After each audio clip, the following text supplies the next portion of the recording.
Good evening दोस्तों। गुप्ता जी की पाठशाला यूट्यूब चैनल में आप सभी का स्वागत है। दोस्तों, सबसे पहले तो आप सभी को मकर संक्रांति की हार्दिक शुभकामनाएं।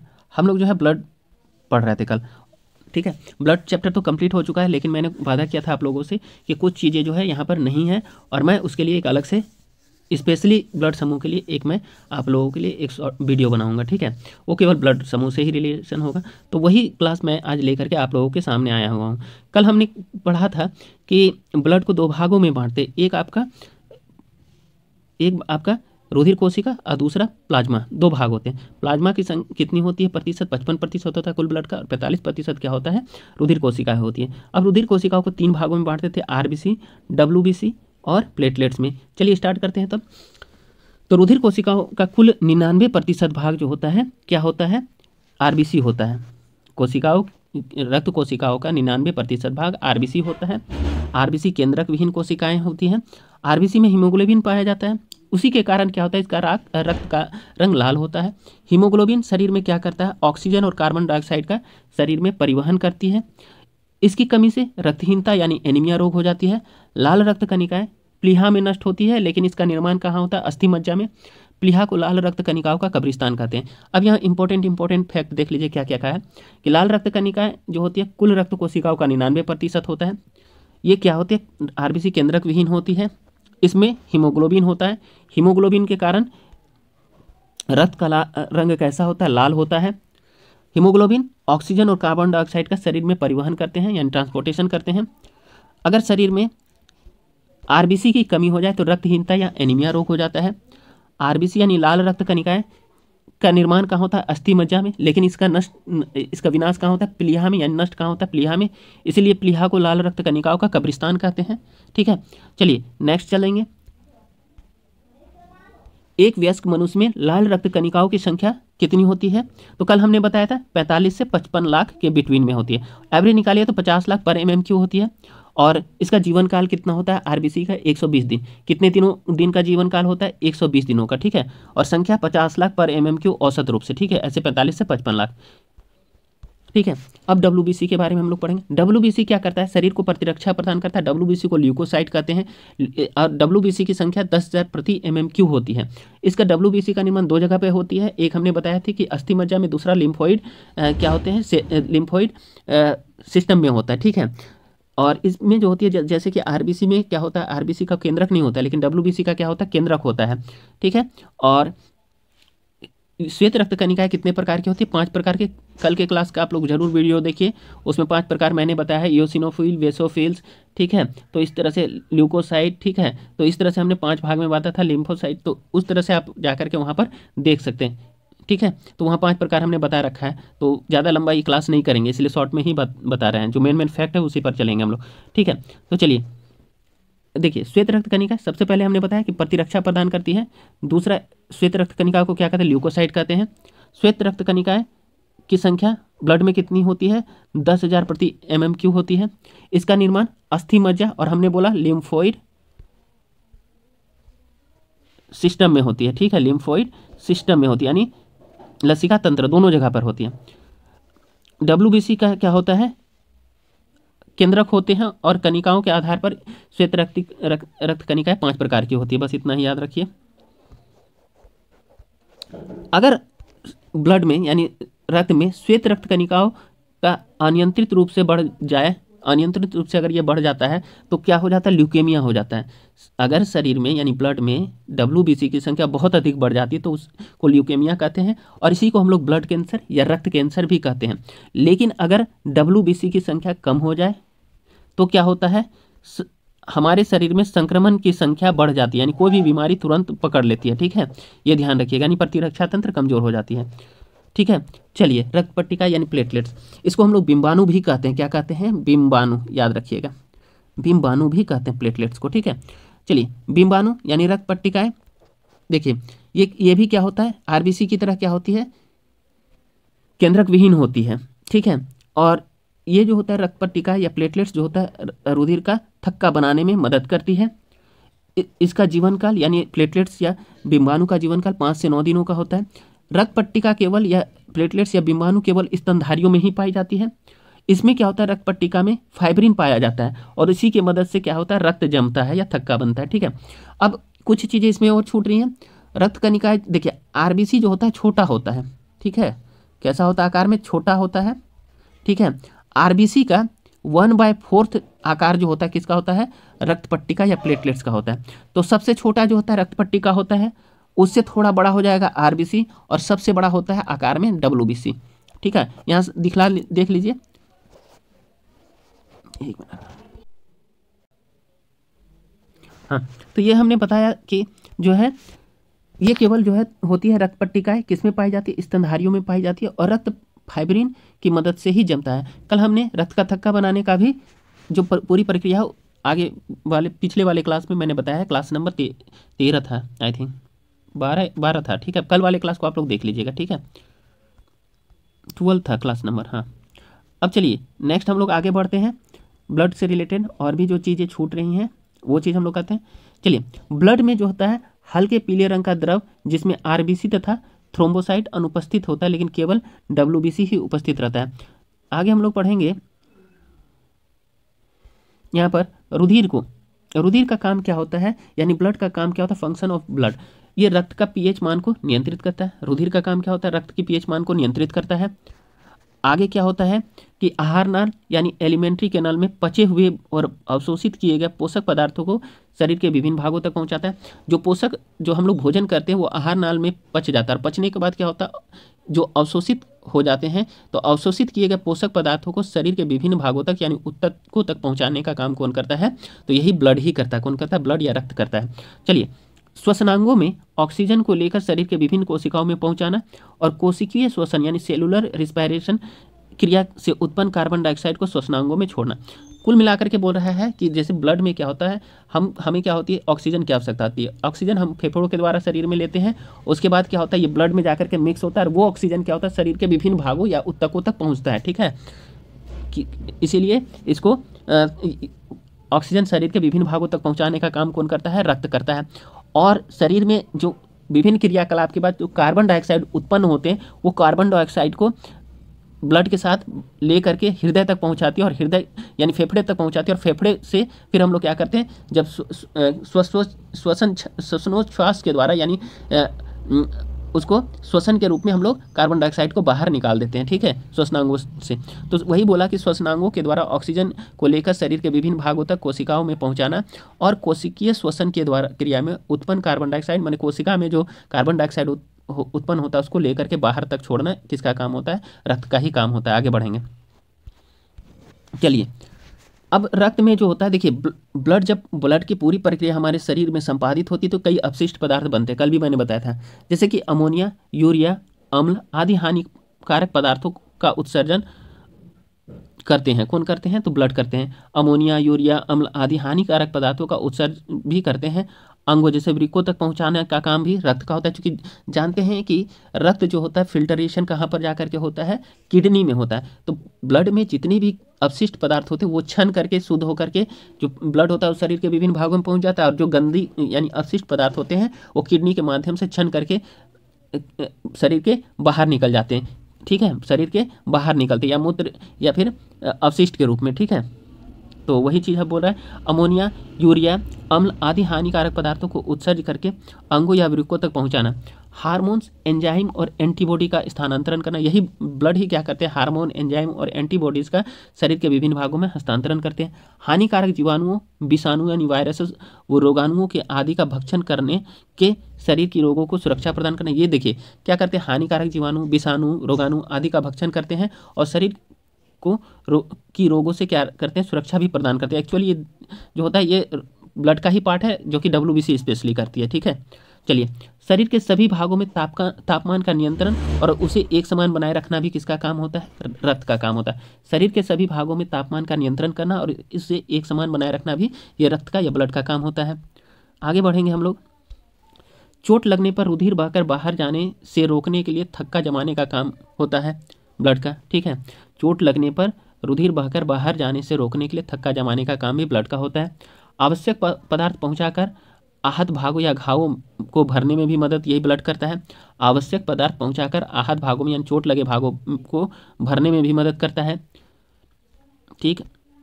फिर ये क्या करता है, मृत वे टूटी फटी कोशिकाओं को यकृत व प्लीहा में ले जाकर नष्ट करना है।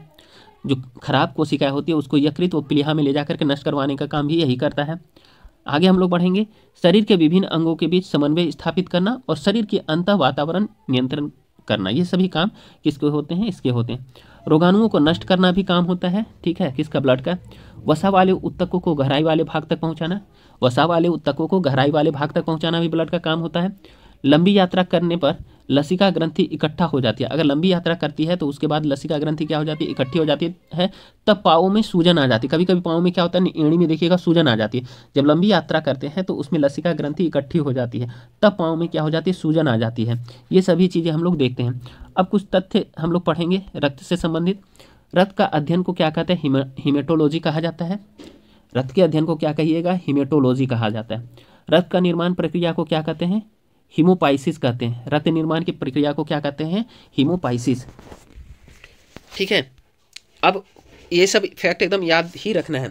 ऊंट व लामा के आरबीसी में केंद्रक उपस्थित होते हैं। अभी तक हमने पढ़ा था कि आरबीसी में केंद्रक नहीं होते हैं, लेकिन यहाँ पर केंद्रक हैं। किस में है, तो एक अपवाद है आपका, एक अपवाद है। कौन सा अपवाद है, तो ऊंट व लामा के आरबीसी में केंद्रक उपस्थित होते हैं। ऐसे जनरली आरबीसी में केंद्रक उपस्थित नहीं रहते हैं, लेकिन अगर क्वेश्चन पूछ दिया जाए कि इनमें से किसके आरबीसी में केंद्रक उपस्थित रहते हैं, तो ऊंट व लामा के केंद्र आरबीसी में केंद्रक पाए जाते हैं। चलिए नेक्स्ट हम लोग देखेंगे, रक्त का लाल रंग फेरस आयन के कारण होता है।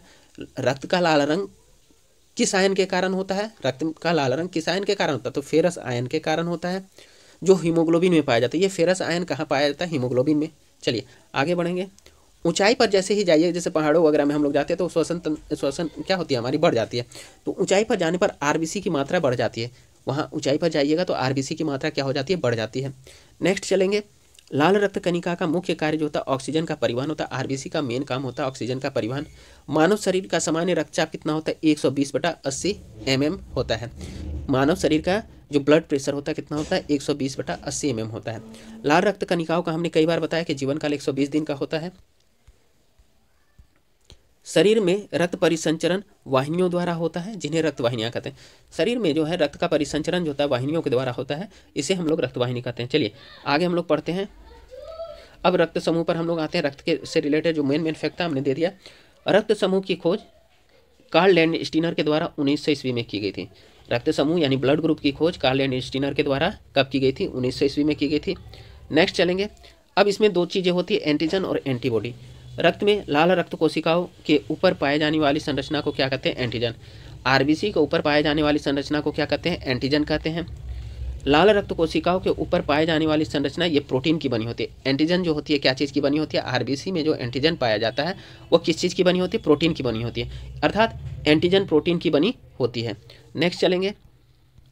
रक्त में एंटीजन दो प्रकार के होते हैं, एंटीजन ए और एंटीजन बी, दो प्रकार के पाए जाते हैं। चलिए एंटीजन बी एवं एंटीजन ए के आधार पर रक्त समूह 4 प्रकार के होते हैं। बोला एंटीजन बी और ए के आधार पर रक्त समूह को 4 भागों में बांटते हैं। पहला रक्त समूह क्या होता है कि ब्लड ग्रुप क्या होता है, ए यानी रक्त समूह ए, रक्त समूह या ब्लड ग्रुप बी, ठीक है, रक्त समूह ब्लड ग्रुप ए बी और रक्त समूह ब्लड ग्रुप ओ होता है, ठीक है। अब आगे बढ़ेंगे हम लोग। एंटीबॉडी एक ये भी इंपॉर्टेंट चीज़ है। रक्त में प्लाज्मा में पाया जाने वाला जो संरचना है को एंटीबॉडी बोलते हैं। देखिए आरबीसी में जो पाई जाने वाली संरचना होती है उसको एंटीजन, ठीक है, एंटीजन, ठीक है, और प्लाज्मा में जो पाया जाने वाला संरचना होता है उसको क्या कहते हैं, उसको कहते हैं एंटीबॉडी। प्लाज्मा में पाई जाने वाली संरचना को एंटीबॉडी, बार बार बोल रहे हैं, प्लाज्मा में पाई जाने वाली संरचना को एंटीबॉडी, आरबीसी में पाई जाने वाली संरचना को एंटीजन, प्लाज्मा में पाई जाने वाली संरचना को एंटीबॉडी कहते हैं। चलिए आगे बढ़ते हैं। रक्त में प्लाज्मा में पाई जाने वाली संरचना भी प्रोटीन की बनी होती है, अर्थात एंटीबॉडी भी प्रोटीन की बनी होती है। जब व्यक्ति के शरीर या रक्त में कोई एंटीजन प्रवेश करता है तो व्यक्ति का शरीर या रक्त उस एंटीजन को मारने के लिए एंटीबॉडी का निर्माण करता है। कह रहा है यहाँ पर कि जब व्यक्ति के शरीर में या रक्त में कोई अन्य एंटीजन प्रवेश कर जाता है तो व्यक्ति का शरीर क्या होता है, रक्त उस एंटीजन को, व्यक्ति के शरीर के रक्त जो है उस एंटीजन को मारने के लिए तुरंत क्या करती है, एंटीबॉडी का निर्माण करता है। चलिए, रक्त में भी एंटीबॉडी दो प्रकार की होती है, ठीक है। कितने प्रकार की होती है? दो प्रकार की, एंटीबॉडी ए और एंटीबॉडी बी होती है। अब चलिए, निम्नलिखित रक्त समूह में एंटीजन और एंटीबॉडी किस प्रकार की पाई जाती है? ब्लड ग्रुप ए है, ए ब्लड ग्रुप में आपका क्या पाया जाएगा? एंटीजन। देखिए, ए ब्लड ग्रुप में एंटीजन ए होता है, एंटीबॉडी क्या होगी? बी होगी। ब्लड ग्रुप ए में एंटीजन ए होता है और एंटीबॉडी जस्ट अपोजिट होगा। देख लीजिए, ए ब्लड ग्रुप है तो एंटीजन तो ए हुआ, लेकिन एंटीबॉडी उसके अपोजिट यानी बी हो जाएगी, ठीक है। अब बी ब्लड ग्रुप है तो बी में एंटीजन क्या पाया जाएगा? बी पाया जाएगा, और एंटीबॉडी कितनी कौन सी पाई जाएगी? ए पाई जाएगी, ठीक है। नेक्स्ट में चलेंगे, ए बी ब्लड ग्रुप है, इसमें एंटीजन ए बी पाया जाएगा, लेकिन यहाँ ए बी में कोई भी एंटीबॉडी नहीं पाई जाती, एब्सेंट रहता है। ध्यान रखिए, ब्लड ग्रुप ए बी में एंटीजन दोनों पाया जाएगा, ए और बी दोनों, लेकिन यहाँ एंटीबॉडी कोई भी नहीं होती। किस ब्लड ग्रुप में? ए बी में। चलिए, ओ ब्लड ग्रुप हम लोग देखेंगे। ओ ब्लड ग्रुप में, ठीक है, एंटीजन बिल्कुल नहीं पाया जाता है, न ही ए पाया जाएगा न ही बी पाया जाएगा, दोनों में से कोई भी एंटीजन नहीं पाया जाएगा, ठीक है। लेकिन यहाँ पर ब्लड ग्रुप ओ में दोनों एंटीबॉडी पाए जाते हैं, ए बी, ठीक है, यानी ए बी दोनों पाए जाते हैं, ठीक। आगे चलेंगे, नेक्स्ट हम लोग देखते हैं, इसमें विशेष क्या दिया हुआ है। बोल रहा है, यदि किसी व्यक्ति के रक्त में एंटीजन और एंटीबॉडी दोनों ही समान है हो तो एंटीजन और एंटीबॉडी आपस में क्रिया कर लेता है और इस क्रिया के कारण व्यक्ति की मृत्यु हो जाती है। इसीलिए एंटीजन व एंटीबॉडी की क्रिया को रोकने के लिए व्यक्ति के रक्त में एंटीजन व एंटीबॉडी दोनों का असमान रखा गया है। देखिए, अब यहाँ कहने का मतलब क्या है? अगर कोई व्यक्ति के रक्त में, बोलिएगा सर ये क्यों अलग अलग होता है? आखिर एंटीजन एंटीबॉडी दोनों अलग अलग क्यों होता है? तो उसी का तो कारण बताया गया है यहाँ पर कि यदि कोई व्यक्ति के रक्त में एंटीजन और एंटीबॉडी दोनों ही एक समान हो, यानी ए एंटीजन हो और ए एंटीबॉडी हो, सपोज दैट, तो क्या हो जाएगा? दोनों समान है तो एंटीजन और एंटीबॉडी आपस में क्या कर लेता है? क्रिया कर लेते हैं, और इस क्रिया के कारण व्यक्ति की क्या हो जाती है? मृत्यु हो जाती है। इसलिए एंटीजन और एंटीबॉडी दोनों एक समान नहीं होना चाहिए। इसलिए एंटीजन व एंटीबॉडी की क्रिया को रोकने के लिए, किसको? एंटीजन और एंटीबॉडी की क्रिया को रोकने के लिए व्यक्ति के रक्त में एंटीजन और एंटीबॉडी दोनों को असमान रखा जाता है। आगे बढ़ते हैं हम लोग। अब देखिए, कल हमने चर्चा किया था एग्लूटिशन के बारे में, ठीक है। व्यक्ति के शरीर में रक्त में एंटीजन व एंटीबॉडी के द्वारा आपस में की जाने वाली क्रिया को एग्लूटिनेशन कहते हैं। अभी हमने कहा था, अगर एंटीजन ए है और एंटीबॉडी ए है, या एंटीजन बी है और एंटीबॉडी बी है, तो दोनों समान हो गया, तो दोनों आपस में क्रिया कर लेती है, और क्रिया करने के बाद क्या होती है? क्रिया करने के बाद उससे मनुष्य के शरीर में दोनों अगर समान रहती है तो क्रिया करने के बाद क्या होती है? उस प्रकार अगर दोनों में आपस में क्रिया हो जाती है और उस क्रिया के कारण व्यक्ति की मृत्यु भी हो सकती है, ठीक है। तो इसी को रोकने के लिए एंटीजन और एंटीबॉडी दोनों को अलग रखा जाता है। तो इसी प्रक्रिया को बोलता है व्यक्ति के शरीर में रक्त में एंटीजन और एंटीबॉडी के द्वारा आपस में की जाने वाली क्रिया को क्या कहेंगे? एग्लूटिनेशन। क्या कहेंगे? एग्लूटिनेशन, ठीक है।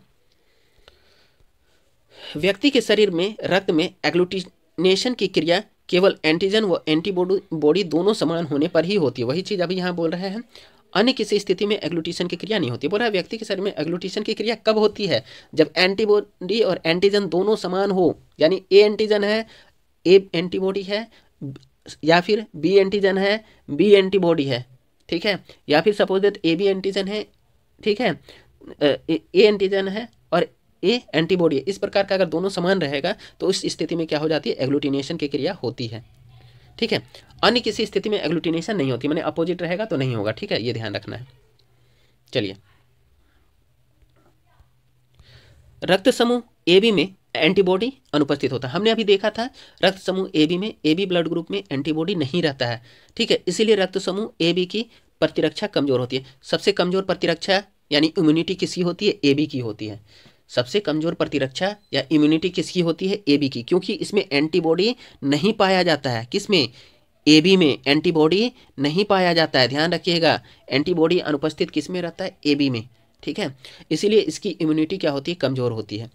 आगे बढ़ेंगे, रक्त समूह ओ में दोनों एंटीबॉडी पाई जाती है, इसीलिए रक्त समूह ओ की प्रतिरक्षा इम्यूनिटी मजबूत होती है। बोल रहा है रक्त समूह यानी ब्लड ग्रुप ओ में ए और बी दोनों एंटीबॉडी पाई जाती है, इसीलिए ओ की प्रतिरक्षा प्रणाली बहुत ही मजबूत होती है, यानी इम्यूनिटी मजबूत होती है। ऐसा कोरोना में भी रिसर्च में पाया गया है कि लोगों को जो है ओ ग्रुप वाले को जो है कोरोना ने बहुत कम प्रभावित किया है, ठीक है। तो इस तरह से बहुत सारे निष्कर्ष निकलते रहते हैं, ऐसा कहना भी है, ठीक है, डॉक्टरों का भी और विभिन्न विशेषज्ञों का भी, ठीक है। तो चलिए, उपयुक्त दोनों बातें पूरी तरह से गलत है, क्योंकि रक्त समूह की एंटीबॉडी का प्रतिरक्षा से कोई संबंध नहीं है। ठीक है, अर्थात सभी रक्त समूह वाले व्यक्तियों की प्रतिरक्षा समान होती है। यहाँ बोला इस तरह की बातें तो है, लेकिन ये गलत भी हो सकता है, क्योंकि रक्त की एंटीबॉडी की प्रतिरक्षा से कोई संबंध नहीं होता है, अर्थात सभी रक्त समूह वाले व्यक्तियों की प्रतिरक्षा समान होती है। चलिए, अब हमने यहाँ देखना है कि रक्त का स्थानांतरण कैसे कहाँ होगा। रक्त समूह ए है, ब्लड ग्रुप ए है, रक्त समूह बी है, रक्त समूह ब्लड ग्रुप ए बी है, रक्त समूह ओ है। तो चलिए हम लोग सबके बारे में पढ़ेंगे एक एक करके, कैसे कैसे ब्लड का ट्रांसफ्यूजन होता है। ठीक है, ट्रांसफ्यूजन के बारे में पढ़ेंगे, रक्त का स्थानांतरण के बारे में। ठीक है, एक मिनट दोस्तों, थोड़ा सा इसका लाइट। ठीक है, चलिए, पहला नंबर रक्त समूह यानी ब्लड ग्रुप ए है। तो रक्त समूह ए वाले व्यक्ति रक्त समूह ए तथा रक्त समूह ओ वाले व्यक्ति को से रक्त ले सकता है। बोला जिसका ब्लड ग्रुप ए है वो किससे, ब्लड ग्रुप ए से तो रक्त ले सकता है, लेकिन ओ से भी, चूंकि ओ जो होता है सर्वदाता होता है, तो सर्वदाता है तो वो सबको दे सकता है, इसीलिए वो ओ से भी ले सकता है, ए ओ से भी ले सकता है। चलिए नेक्स्ट में चलेंगे। रक्त समूह ए वाला व्यक्ति रक्त समूह बी तथा ए बी वाले व्यक्ति से रक्त नहीं ले सकता। ए वाला तो ए से ले सकता है, ओ से ले सकता है, लेकिन बी और ए बी से रक्त नहीं ले सकता। रक्त समूह ए वाला व्यक्ति रक्त समूह ए तथा रक्त समूह ए बी वाले व्यक्ति को रक्त दे सकता है। अब ए जिसका ब्लड ग्रुप ए है वो किसको किसको रक्त दे सकता है, तो दे सकता है ए को और ए बी को दे सकता है, चूंकि ए बी जो होता है सबसे ले सकता है। ठीक है, सर्वग्राही कहा जाता है। ठीक है, यानी यूनिवर्सल रिसेप्टर कहा जाता है किसको, ए बी को। चलिए, रक्त समूह ए वाला व्यक्ति रक्त समूह बी तथा रक्त समूह ओ वाले व्यक्ति को रक्त नहीं दे सकता। देखिए, ए वाला ए और ए बी को तो दे सकता है, लेकिन बी और ओ वाले व्यक्ति को रक्त नहीं दे सकता है, ध्यान देना है। फिर रक्त समूह बी के बारे में, अब उसी तरह बोला कि रक्त समूह बी वाला व्यक्ति जो होता है, यानी ब्लड ग्रुप बी वाला व्यक्ति ब्लड ग्रुप बी तथा ब्लड ग्रुप ओ वाले व्यक्ति से रक्त ले सकता है। बी वाला किस किस से ब्लड ले सकता है, बी और ओ से ले सकता है। अब रक्त समूह बी वाला व्यक्ति रक्त समूह ए तथा रक्त समूह ए बी वाले व्यक्ति से रक्त नहीं ले सकता। बी वाला किससे रक्त नहीं ले सकता, ए और ए बी से नहीं ले सकता है। अब रक्त समूह बी वाला व्यक्ति क्या होता है, रक्त समूह बी तथा रक्त समूह ए बी वाली व्यक्ति को रक्त दे सकता है। अभी ये किसको दे सकता है, बी वाले व्यक्ति, तो बी ब्लड ग्रुप वाला जो है केवल बी को रक्त दे सकता है, ब्लड डोनेट कर सकता है, और ए बी वाले को ब्लड डोनेट कर सकता है, लेकिन ये किसको नहीं दे सकता है, बी वाला। तो रक्त समूह बी वाला व्यक्ति रक्त समूह ए तथा ओ वाले व्यक्ति को रक्त नहीं दे सकता। एक ध्यान रखिएगा, ओ किसी से नहीं ले सकता, केवल अपने से ही ले सकता है। ठीक है,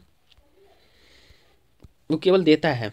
चलिए, अब रक्त समूह ए बी ग्रुप, रक्त समूह ए बी वाले व्यक्ति में दोनों एंटीबॉडी नहीं पाई जाती है। ध्यान रखिएगा, इसमें कोई एंटीबॉडी नहीं पाई जाती है या अनुपस्थित रहती है, इसीलिए रक्त समूह ए बी जो होता है वाला व्यक्ति सभी रक्त समूह वाले व्यक्तियों से रक्त ले सकता है। ऐसा क्यों होता है कि ए बी सभी से रक्त ले सकता है, क्योंकि इसमें एंटीबॉडी दोनों में से कोई नहीं पाया जाता है, इसलिए ए बी वाला व्यक्ति सभी रक्त समूह वाले व्यक्तियों से क्या कर सकता है, ब्लड ले सकता है।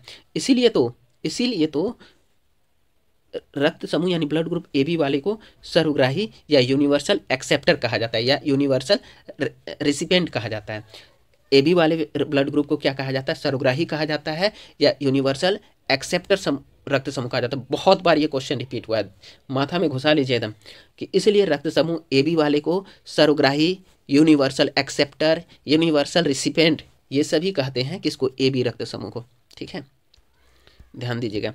रक्त समूह ए बी में भी रक्त समूह ए बी प्लस यानी ए बी पॉजिटिव ही सर्वग्राही रक्त समूह। अब बोला ए बी वाले में ही, अगर बोल रहा है ब्लड ग्रुप ए बी है, तो ए बी में भी कौन सा सर्वग्राही रक्त समूह या यूनिवर्सल एक्सेप्टर है, तो ए बी पॉजिटिव कौन है, ए बी पॉजिटिव को ही सर्वग्राही रक्त समूह कहते हैं। किसको कहते हैं, अगर पूछ देगा कि यूनिवर्सल एक्सेप्टर कौन सा रक्त समूह है, तो यहाँ ए बी पॉजिटिव दे दिया और ए बी नेगेटिव दे दिया, तो किसको सर्वग्राही माना गया है, ए बी पॉजिटिव को, ए बी पॉजिटिव। लेकिन अगर ऑप्शन में A B positive A B negative नहीं दिया रहा है और केवल ए बी दिया रहा है, तो केवल ए बी को मार के चलेंगे, लेकिन ए बी पॉजिटिव और ए बी नेगेटिव दिया रहा है तब यहाँ ए बी पॉजिटिव होगा। ठीक है आंसर। चलिए, रक्त समूह ए बी वाले व्यक्ति रक्त समूह ए बी वाले व्यक्ति को ही रक्त दे सकता है, बिल्कुल ठीक है, सेम ग्रुप को दे सकता है। ए बी वाला व्यक्ति रक्त समूह ए, रक्त समूह बी तथा रक्त समूह ओ वाले व्यक्ति को रक्त नहीं दे सकता। ए बी वाला व्यक्ति किसी को दे नहीं सकता है, केवल अपने वाले ही ग्रुप को दे सकता है, ए बी को ही दे सकता है। अब न ही वो ए को दे सकता है, न ही वो बी को दे सकता है, न ही ओ वाले व्यक्ति को क्या कर सकता है, रक्त दे सकता है, डोनेट कर सकता है। ध्यान रखिएगा, ए बी पॉजिटिव धनात्मक यानी ए बी पॉजिटिव रक्त समूह सर्वग्राही रक्त समूह होता है। ध्यान रखिएगा, बार बार बोल रहे, ए बी पॉजिटिव धनात्मक रक्त समूह या सर्वग्राही रक्त समूह होता है। ए बी पॉजिटिव या ए बी धनात्मक रक्त समूह क्या होता है? सर्वग्राही रक्त समूह होता है। इसलिए ए बी पॉजिटिव रक्त समूह में एंटीबॉडी अनुपस्थित होती है एवं RH एंटीजन पाया जाता है। ध्यान रखिए, ए बी पॉजिटिव रक्त समूह सर्वग्राही रक्त समूह होता है और ए बी पॉजिटिव समूह में एंटीबॉडी नहीं पाई जाती। क्या नहीं पाई जाती? एंटीबॉडी नहीं पाई जाती है एवं RH एंटीजन पाया जाता है। RH एंटीजन पाया जाता है, RH फैक्टर रहता है। ठीक है, चलिए आगे बढ़ेंगे। RH फैक्टर के बारे में कल पढ़ा है हम। चलिए, रक्त समूह ब्लड ग्रुप O। तो रक्त समूह O वाला व्यक्ति केवल रक्त समूह O वाले व्यक्ति से ही रक्त ले सकता है। O वाला केवल O से ही ले सकता है। रक्त समूह O वाला व्यक्ति जो है सभी रक्त समूह वाले व्यक्ति को रक्त दे सकता है, इस सबको रक्त दे सकता है। दानी है, बहुत बड़का दानी है। ठीक है, O वाला क्या है? बहुत दानी होता है। ठीक है, रक्त समूह O में एंटीजन नहीं होता है। क्यों ये सभी को दे सकता है? क्योंकि इसमें एंटीजन नहीं होता है या अनुपस्थित होता है। इसीलिए रक्त समूह O को सर्वदाता या यूनिवर्सल डोनर रक्त समूह कहते हैं। रक्त समूह O वाला व्यक्ति केवल रक्त किसको? O वाले व्यक्ति को ही O वाले व्यक्ति से ही रक्त ले सकता है।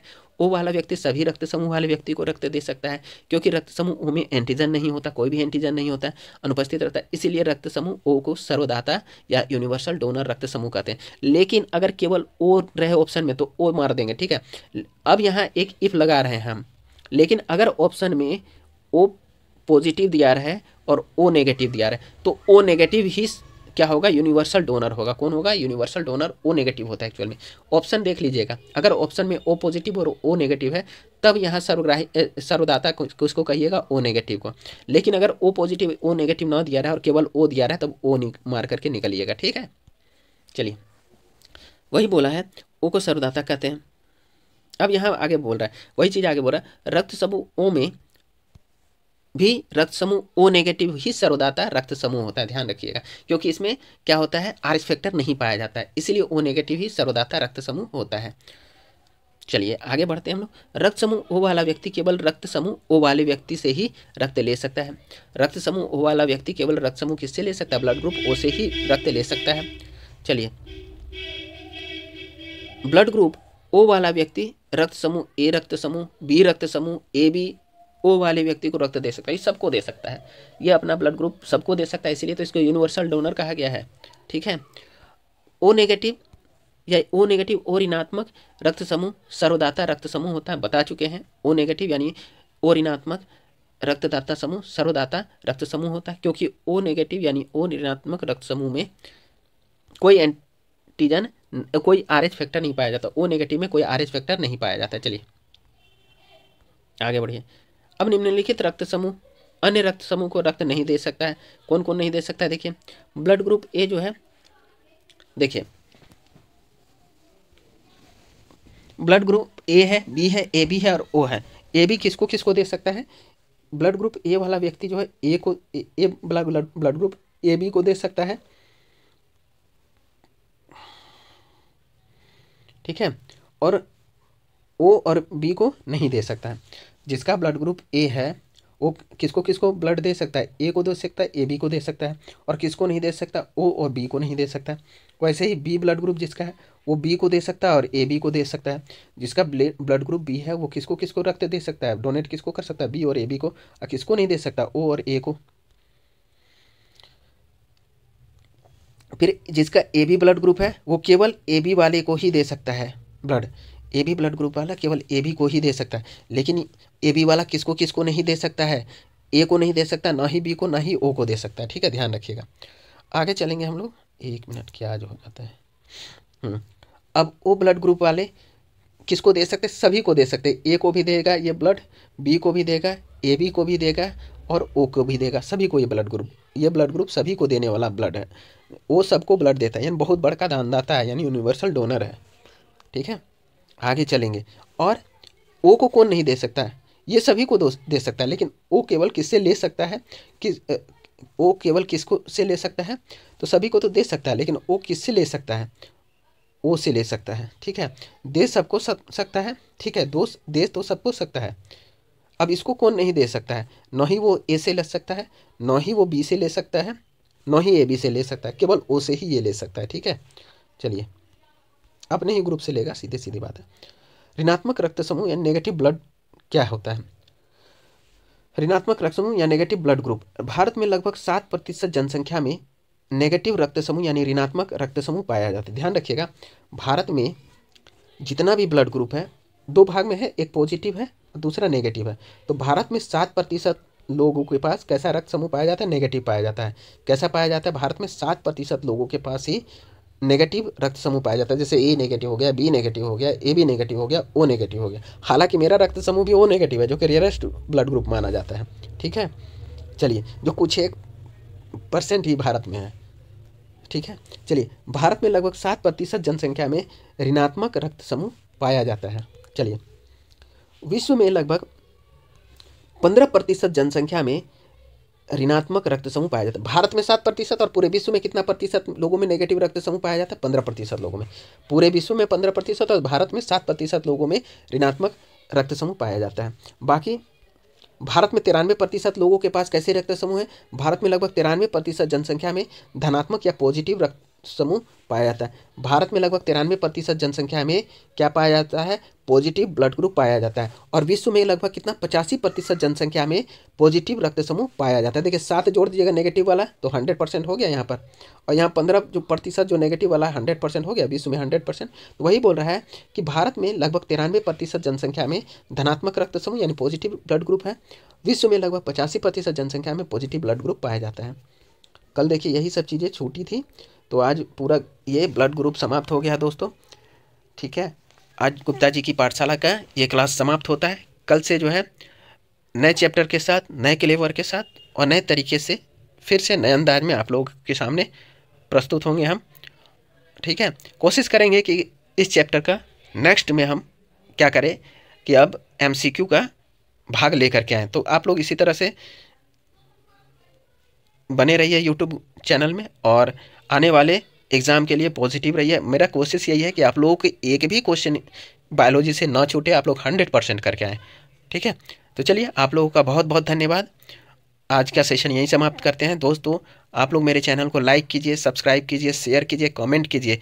बार बार बोल रहे हैं, आप लोग शेयर ही नहीं करते हैं, आप लोग सब्सक्राइब ही नहीं करते। तो आप लोग सब्सक्राइब कीजिए और शेयर तो कीजिए, एटलीस्ट मेहनत करते हैं भाई। चलिए, धन्यवाद।